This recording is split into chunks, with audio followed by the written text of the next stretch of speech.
Have you ever looked at your state's tax system and just felt like something's off? Like it's totally upside down and the people with the least are somehow paying the most? Well, you might be onto something. In this explainer, we're going to break down the surprising reality of state tax fairness and figure out who really foots the bill. So, let's just jump right in with a pretty shocking statistic from a 2018 study by the Institute on Taxation and Economic Policy. Get this. The poorest fifth of Americans, on average, face a state and local tax rate that is 1.5 times higher than the rate for the absolute wealthiest. Yeah, you heard that right. It seems completely backward. So that just begs the question, right?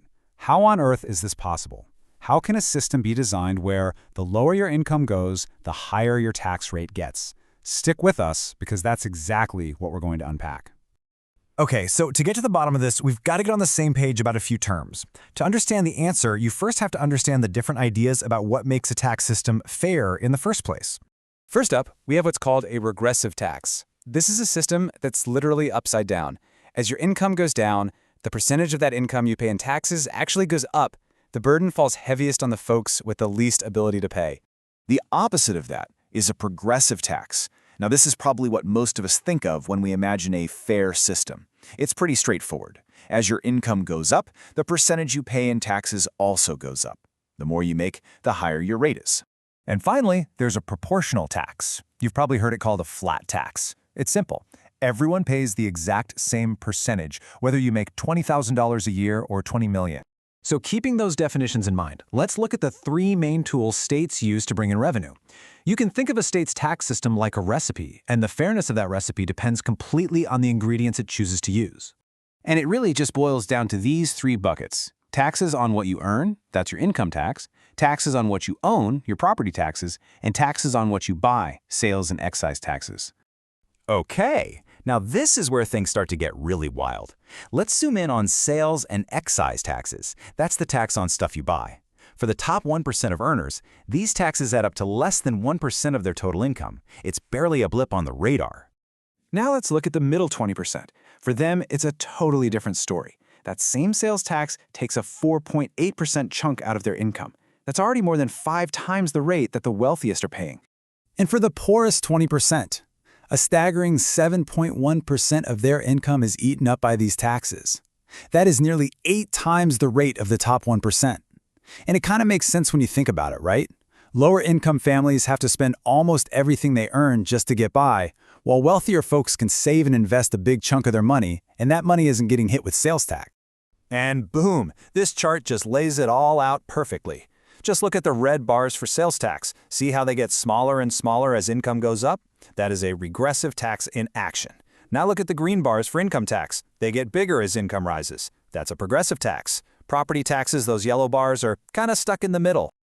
So here's the big takeaway, the key thing to remember from all this. The fairness of a state's entire tax system really just comes down to which of these ingredients it relies on the most.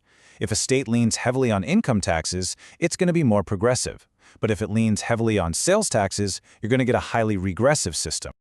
All right, so let's put this theory into practice. Let's see how these different tax recipes actually play out in the real world, and how these policy choices create wildly different outcomes for people depending on where they live.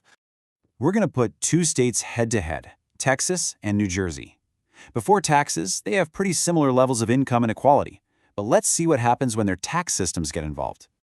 Okay, this is fascinating. Look at the outcome column. In Texas, before taxes, the top 1% earn 124 times more than the poorest folks.